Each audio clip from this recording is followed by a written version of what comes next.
안녕하세요. 은퇴생활비 2배로 불려주는 이천희망TV 이천입니다.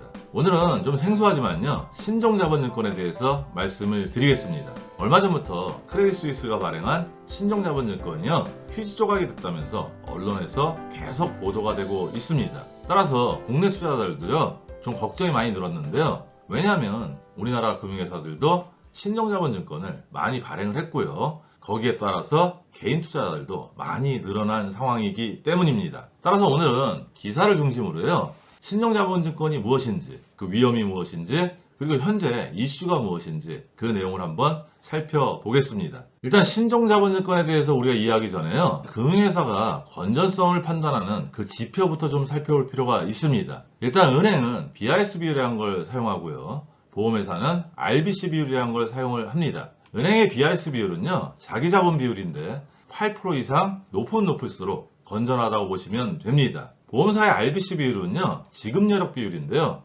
150% 이상이 건전성을 판단하는 기준이 되고요. 마찬가지로 숫자가 높을수록 안전하다고 판단을 합니다.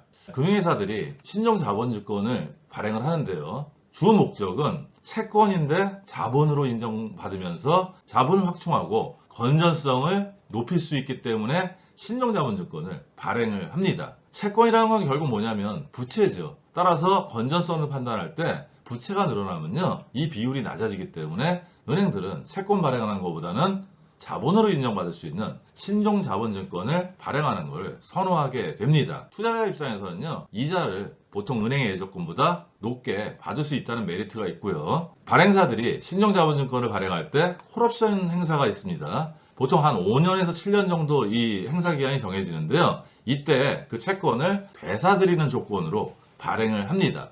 따라서 투자자들은 대부분 투자 기간을 만기 30년이 아니고 한 5내지 7년 정도로 보는데요. 그 주요한 이유는 대부분 스테이업 조건이 달려 있습니다. 즉 행사 때 신종자본증권을 대사드리지 않으면요, 그 다음부터는 이자가 더 높아지는 그런 조건이기 때문에, 그렇게 되면 금융회사의 부담이 커지기 때문에 대부분 채권을 되사드립니다. 따라서 개인들은 투자 기간은 한 5년에서 7년 정도 되죠. 근데 이제 문제는 뭐냐면, 금융회사가 건전성이 나빠져서 요번에 크레딧 스위스처럼 파산하는 어떤 그런 상태가 되면요, 일단 변제 순위가 좀 문제가 됩니다. 예전에 금융회사들이 후순위채를 좀 많이 발행했습니다.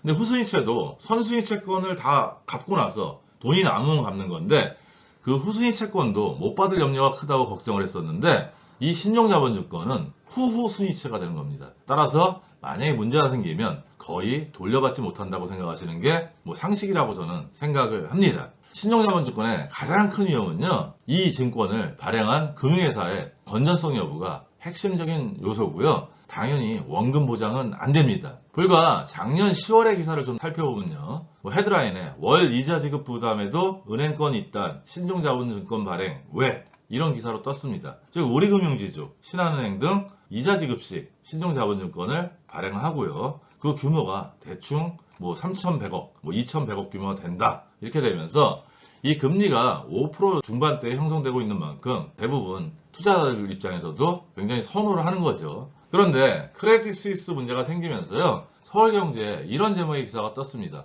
개인들 7,400억 사들였는데 휴지 조각이 된 이것, 신종자본증권의 양면성에서 전혀 우리는 이전에 신종자본증권이 무엇인지 투자하면서도 보통 그러죠. 은행에서나 증권회사나 뭐 안전하고 금융회사가 현재 건전성 여부가 굉장히 좋기 때문에 위험은 거의 없으니까 걱정하지 말고 가입해라. 그런 금리 많이 받는다. 그래서 아무것도 모르고 가입을 했는데, 문제는 크레딧 스위스 사태가 터지면서 우리가 투자한 상품이 이런 문제가 있을 수 있구나 해서 이제 내용을 알면 잠을 못 자는 경우도 생길 수 있습니다. 위에 기사를 보면요, 25일, 즉 3월 25일입니다. 이때 국내 주요 5개 증권사가 올해 개인 고객들에 판매한 신종자본증권은 총 7,453억 규모니까요. 올해만 7,453억이니까 그 이전에 판매된 것까지 하면 굉장히 크고요. 은행의 예금금리는 작년 말 이후로 좀 많이 떨어졌죠. 한데 신종자본증권은 표면금리가 대략 6%에 달하기 때문에 이런 고금리 채권에 투자자들의 수요가 몰렸다고 분석을 하고 있습니다. 채권과 자본의 성격을 동시에 가져서 하이브리드 채권이라고도 불리고요. 만기가 30년 이상 장기거나 영구채 형태로 발행되기 때문에 영구채라고 얘기도 합니다. 아까 말씀드렸듯이 콜옵션 조건도 있고요. 그래서 자기 자본 비율을 높여 금융회사의 건전성을 높이려는 금융지주와 은행, 보험사들이 증자 대신 선택하는 방법이다. 이렇게 기사에는 설명을 하고 있습니다. 보통 투자자들은 아까 말씀드렸듯이 5 내지 7년 정도 만기에 고금리 채권으로 인식하고 투자를 하는 경우가 대부분이고요. 그런 이유는 콜옵션 기일이 도래하면 대부분 금융회사들이 그 채권을 되사들였습니다. 왜냐하면 스텝업 조건도 있기 때문에 그때 되사주지 않으면 금리가 더 높아서 금융회사의 부담이 커지고요. 또 발행을 하면 되니까 되사주고 발행하고 되사주고 발행하고 이렇게 선순환으로 지속이 됐습니다. 하지만 작년에 레고랜드 사태 기억나죠? 강원도에서 발생한. 그러면서 채권 시장에 좀 문제가 좀 발생을 했고요. 이때 흥국생명하고 DB생명이 콜옵션을 미행한다고 발표를 해갖고 시장에서 난리가 났었습니다. 다행히 금융감독원에서 개입해서요. 결국 조기 상환한 것으로 입장을 바꿔서 진정이 됐었는데 이번에 크레딧 스위스 사태로 다시 채권에 대한 걱정이 조금 늘어났습니다. 마지막 코멘트를 보면요. 국내은행은 CS와 다르게 예대 마진을 기반으로 하고 그 건전성 비율도 굉장히 높기 때문에 별 문제가 없다는 전문가 한 분이 그렇게 말씀을 했고요. 또 한 분은 뭐냐면 요즘 부동산 PF 문제가 좀 있기 때문에 그런 데는 좀 피해서 투자를 해야 된다. 이렇게 이야기를 합니다. 우리가 이제 그 미국의 실리콘밸리 은행이 최근에 파산을 했죠.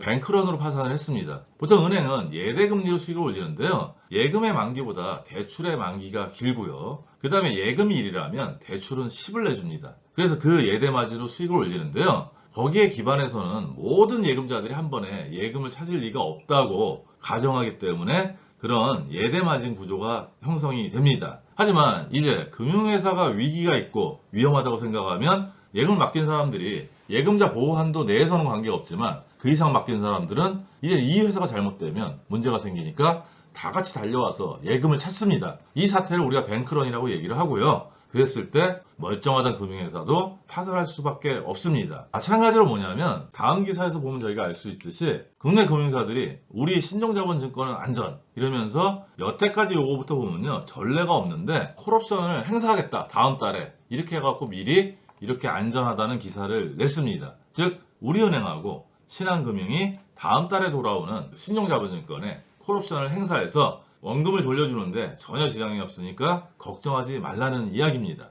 이 배경에는 뭐냐면요. 좀 전에 제가 뱅크런에 대해서 설명을 드렸는데요. 금융회사들은 자기 금융회사 건전성도 유지해야 되고요. 따라서 부채를 늘리는 것보다는 신종자본증권을 발행해서 자본으로 인정받아서 자본을 확충하는 게 훨씬 용이합니다. 근데 만약에 이렇게 상환을 했는데 투자자들이 저 상품 위험한 거야 해서 다시 이제 발행하는 상품을 매입을 안 하면요. 결국 아까 말한 발행하고 상환하고 발행하고 상환하는 그런 선순환 구조가 깨져서 금융회사들이 자본을 확충하는데 굉장히 어려움을 겪을 수 있고요. 그렇게 해서 만약에 채권을 발행하거나 하면 금융회사의 안전성이 나빠질 수 있기 때문에 미리 선제 조치로 이렇게 안전하다고 이야기를 발표를 하는 겁니다. 사실 금융회사의 건전성 지표 판단하는데 아까 설명드렸지만 BIS 비율, RBC 비율 말했지 않습니까? 그럼 보험회사 먼저 보면 150% 이상 돼야 되는데 이게 손해보험사를 보면요. 150% 기준을 보면 그 미만이 MG손보, 즉 새마을금고손보죠. 43.3%니까 이 회사는 굉장히 지급여력 비율이 낮고 좀 안 좋다고 저희가 볼 수가 있죠. 생명보험회사는 150%를 기준으로 하면 농협생명하고 DB생명, DGB생명 지급여력 비율이 150% 미만이라서 좀 위험하고요. 흥국생명도 152.2%니까 거의 간당간당합니다.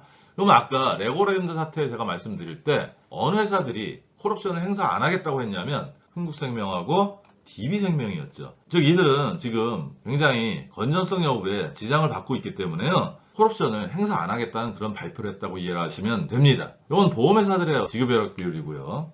반면에 은행은 자기 자본 비율이 8% 이상 되면 안전하다고 얘기를 드렸는데 5대 금융지수 회사는 사실 2배 정도 되는 회사도 있습니다. 상당히 높고요. 금융지수사 소속이 아닌 은행 중에도 지급여력 비율은 상당히 저희가 높습니다. 즉 시중은행, 1금융권은 상당히 높고요. 카카오뱅크는 36.95%가 되네요.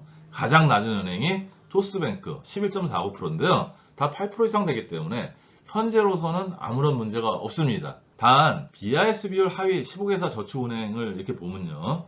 10%가 안 되는 은행들이 지금 한 3개 정도가 됩니다. 뭐 대화상호, MS상호, 한국투자 뭐 이렇게 3군데가 되죠. 따라서 뭐냐면 이들은 8%를 간신히 넣기 때문에 앞으로 개선을 하지 않으면 좀 부실해질 가능성이 있습니다. 결론적으로 다시 한번 제가 정리를 하면요. 신종자본증권은 금융회사들이 건전성을 확보하기 위해서 그리고 자본을 쉽게 확충하기 위해서 발행하는 상품입니다.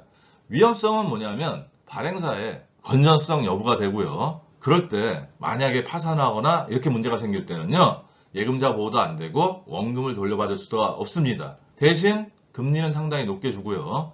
뭐 30년 만기라도 한 5년에서 7년 후에는 대부분 콜옵션을 행사해서 채권을 되사주기 때문에 그 정도 투자 기간을 보고 투자하기 때문에 반드시 이게 나쁜 상품이다, 투자하지 못할 상품이다, 이건 아니지만요. 두 가지는 좀 조심할 필요가 있습니다. 첫째, 제가 아까 뱅크런 얘기하듯이 신종자본증권에 대해서 사람들이 불안해하고 더 이상 투자를 하지 않으면 선순환이 이루어지지 않는 문제가 있고요. 두 번째는 부실한 금융회사에서 발행한 신종자본증권에 투자하면 나중에 문제가 생길 수도 있다는 거. 그리고 건전성 비율에 근접한 회사에 투자하더라도 금융회사라는 게 순식간에 위기가 전염되기 때문에 위험해질 수도 있으니까요. 그 부분은 좀 명심을 좀 하셨으면 좋겠습니다. 현재까지는 크레딧 스위스와는 달리 우리나라 금융회사에 투자한 신종자본증권은 문제가 없습니다. 하지만 금융이라는 거는, 세계 경제라는 거는 언제 어디서 어떤 일이 벌어질지 모르기 때문에 항상 우리가 긴장을 늦추지 말아야 되고요.